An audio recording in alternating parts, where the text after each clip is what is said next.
Cam जो मजामा। भाई लोग बॉलीवुड फिल्म इंडस्ट्री का बापू बोले तो सलमान खान। वो जीरो को हीरो बना देता है और हीरो को जीरो। उसे माना जाता है बॉलीवुड का खरा सिक्का।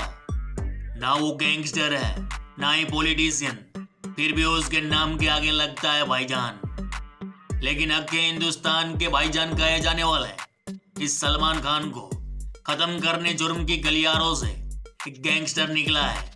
अपराध की दुनिया में उसे भी भाईजान ही कहा जाता है। नाम है लॉरेंस बिश्नोई, जो कई वर्षों पहले सलमान खान को खल्लास करने की वार्निंग दे चुका है। शुरू में गैंगस्टर लॉरेंस बिश्नोई की धमकी को पब्लिसिटी स्टंट माना गया, लेकिन अब वही धमकी सलमान खान के ऊपर मौत बन के मंडरा रही है।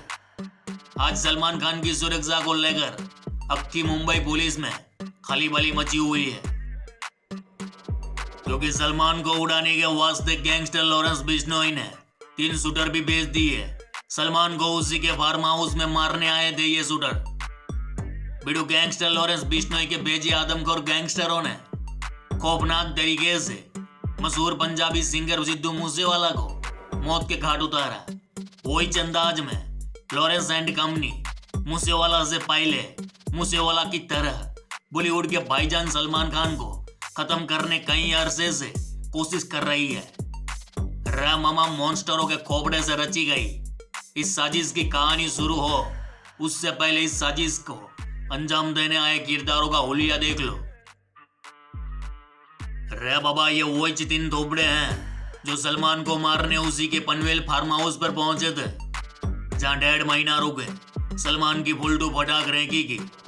शूटर नंबर 1 नाम कपिल पंडित, shooter number 2 Santosh Jadhav, shooter number 3 Sachin Bishnoi, और ये तीनों शूटर मूसेवाला हत्याकांड को अंजाम दे चुके हैं।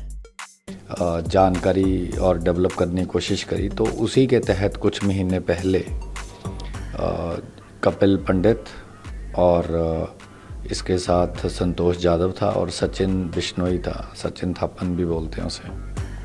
तो इन तीनों ने रेकी करी थी। सलमान खान को मारने ये तीनों शूटर महाराष्ट्र आए थे। दरअसल सलमान खान को खल्लास करने की ये दूसरी प्लानिंग थी, जिसे नाम दिया गया प्लान बी। भाई लोग, इस बार सलमान खान को मारने की स्क्रिप्ट लिखने वाला कोई और नहीं बल्कि मूसेवाला हत्याकांड की स्क्रिप्ट लिख चुका गैंगस्टर गोल्डी बराड़ ही था। गोल्डी बराड़ ने इस बार सलमान को मारने का जिम्मा सौंपा भारत नेपाल बॉर्डर से पकड़े गए खूंखार गैंगस्टर कपिल पंडित को। कपिल पंडित ने दिल्ली पुलिस को बताया कि सलमान को मारने की पहली कोशिश में जिम्मा सौंपा गया था संपत नेहरा को, और संपत नेहरा खास तौर पे। तो इन्होंने बताया था संपत पहले कुछ अर्सा पहले संपत नेहरा और अंकित भादु गए थे जब इन्होंने सलमान की रेकी करी, और तब संपत 2-2.5 महीने घाटकोपर भी रहा।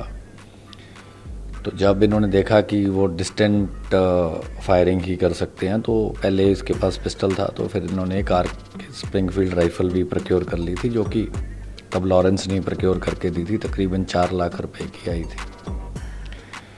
और उसके बाद अंकित भादु तो जल्दी वापस आ गया। बाद में वो इनकाउंटर में मारा भी गया। संपत वहाँ रहा। संपत उसके बाद पकड़ा गया, वेपन रिकवर हो गए। तो ये सारी कॉन्स्पिरेसी खुली। जब वो प्लान फेल हुआ तो दूसरी बार प्लानिंग बनाई गई। इस बार पूरी तैयारी के साथ वार करना था, और इस बार गैंग को लीड कर रहा था गोल्डी बराड़। कपिल पंडित ने बताया कि मां के अंतिम संस्कार के लिए 2021 में उसे पैरोल मिली थी। उसके बाद वो फरार हो गया। फरार होने के बाद उसकी सेटिंग हुई गैंगस्टर संपत नेहरा से।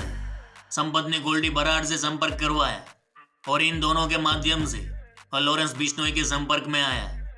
मामला बॉलीवुड एक्टर सलमान खान की हत्या करने का था।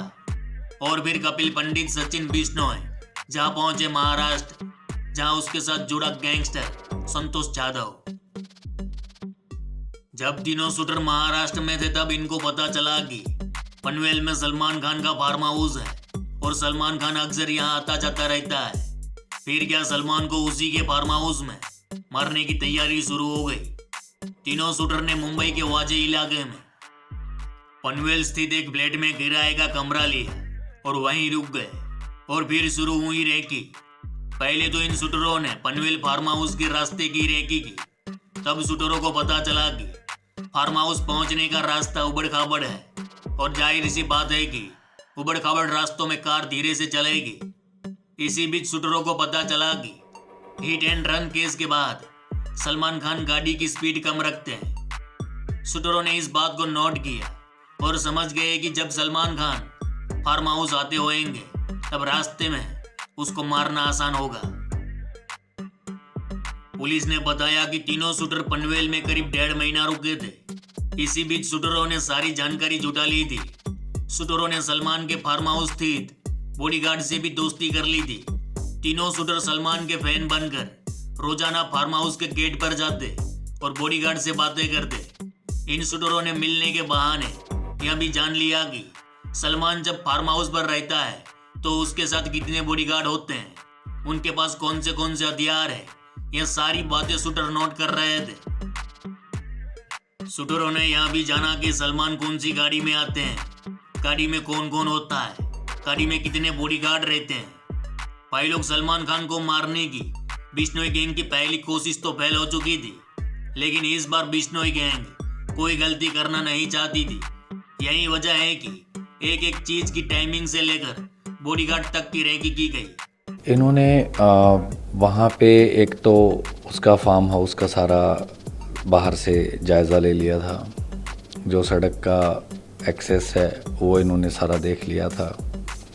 सड़क पे कितनी स्पीड रह सकती है गाड़ी की, पॉट होल थे जैसे इन्होंने देखा कि ज़्यादा स्पीड नहीं, 20, 25, 30 की रफ्तार से ही ज़्यादातर एक्सेस रोड पे जाते हैं।